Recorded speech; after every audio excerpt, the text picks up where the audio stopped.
Bulletin کے آغاز میں آپ کو بتائیں کہ ریاض میں عرب اسلامی سربراہی اجلاس جاری ہے۔ وزیر اعظم شہباز شریف اجلاس میں پاکستان کی نمائندگی کر رہے ہیں۔ سعودی ولی عہد محمد بن سلمان کا اجلاس سے خطاب۔ غزہ میں اسرائیلی جارحیت روکی جائے۔ غزہ میں اسرائیلی جارحیت کے باعث ہزاروں اموات ہو چکی ہیں۔ غزہ اور لبنان کا مسئلہ فوری طور پر حل کیا جائے۔ ترک صدر کی جانب سے یہ کہا گیا۔ رجب طیب اردوان کا خطاب کرتے ہوئے کہنا تھا کہ اسرائیل فلسطین کا وجود مٹانے پر تلا ہوا ہے۔ تمام مسلم ممالک کو متحد ہو کر آواز اٹھانی چاہیے۔ اسرائیل غزہ میں جنگی جرائم کا مرتکب ہو رہا ہے۔ آپس کے اختلافات بھلا کر اس مسئلے پر یکجا ہونا چاہیے۔ اسرائیل کے فلسطین میں جاری مظالم پر ریاض میں عرب اسلامک سربراہی اجلاس ہو رہا ہے۔ اس غیر معمولی اجلاس میں مسلم ممالک کے سربراہان شریک ہیں۔ وزیر اعظم شہباز شریف بھی اس اجلاس میں موجود ہے۔ اسی حوالے سے مزید تفصیلات جان لیتے ہیں بیورو چیف دنیا نیوز عدیل وڑائچ ہمارے ساتھ موجود ہے۔ جی عدیل، بتائے گا کیا صورتحال دیکھ رہے ہیں آپ؟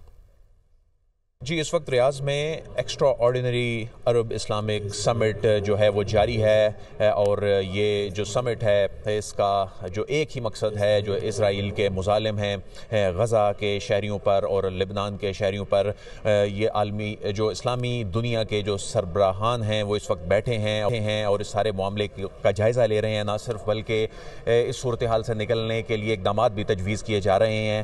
پرائم منسٹر شہباز شریف جو ہیں وہ اس اجلاس میں خصوصی طور پر شریک ہیں، وہ بھی اپنا اظہار خیال کریں گے، اور اس سمٹ کی جو سربراہی کر رہے ہیں جو محمد بن سلمان سعودی ولی عہد، انہوں نے اپنے اوپننگ سٹیٹمنٹ میں یہ کہا ہے کہ اسرائیل فوری طور پر غزہ اور لبنان کے شہریوں پر، معصوم شہریوں پر جارحیت جو ہے روکے اور اس کو بڑھاوا دینے سے گریز کرے، اور انہوں نے وہاں کے جو متاثرین ہیں ان کی فوری امداد کی اہمیت پر زور دیا ہے۔ اس کے علاوہ لیگ آف عرب اسٹیٹ کے سیکرٹری جنرل نے بھی اسرائیل کی عسکری جارحیت کی مذمت کی ہے، اور انہوں نے بھی کہا ہے کہ غزہ کے شہریوں پر ہونے والے جو مظالم ہیں ان کو الفاظ میں بیان نہیں کیا جا سکتا۔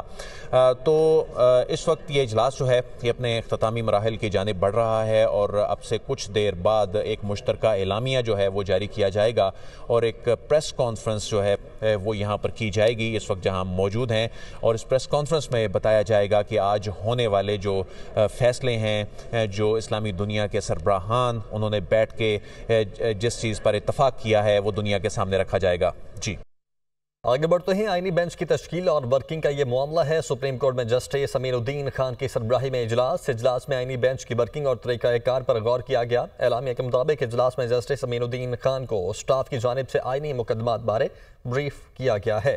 سربراہ آئینی بینچ کی رجسٹرار اور انتظامی افسران سے میٹنگ ہوئی۔ سربراہ آئینی بینچ نے مقدمات کی درجہ بندی کی ہدایت کر دی ہے۔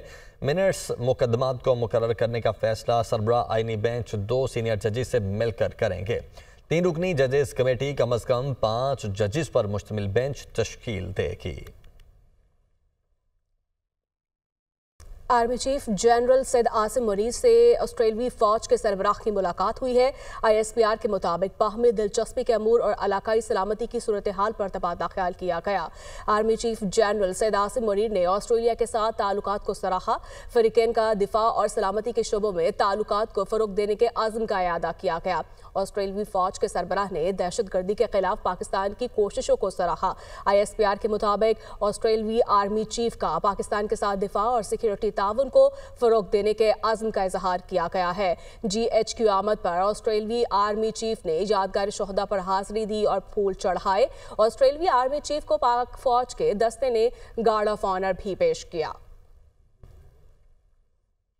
وزیر داخلہ سندھ ضیاء الانجار نے کہا ہے کہ کراچی ایئرپورٹ کے قریب چینی انجینئرز پر حملے میں ملوث 3 دہشت گرد گرفتار کر لیے گئے ہیں۔ خودکش دھماکے کا ماسٹر مائنڈ جاوید ہے۔ دہشت گردوں نے چیکنگ سے بچنے کے لیے خاتون کو ساتھ ملایا۔ حملے میں استعمال گاڑی کراچی کے شو روم سے خریدی گئی۔ حملہ آور سے ملزم جاوید رابطے میں تھا۔ 2 ملزمان فرحان اور محمد سعید رکشہ ڈرائیور اور حملہ آور کے سہولت کار تھے۔ 32 سے 40 کلو دھماکہ خیز مواد گاڑی کے دروازے میں نصب کیا گیا تھا۔ وہ کراچی میں پریس کانفرنس کر رہے تھے۔ یہ جو چائنیز پر ایئرپورٹ کی حد میں حملہ ہوا تھا، قائد اعظم انٹرنیشنل ایئرپورٹ کراچی کی حدود میں 11:02 پہ یہ پتہ چلا کہ ایک شو روم سے لی گئی ہے کراچی میں۔ ان کے ساتھ اور رکشہ والا بھی تھا جو کہ جس کا نام فرحان تھا،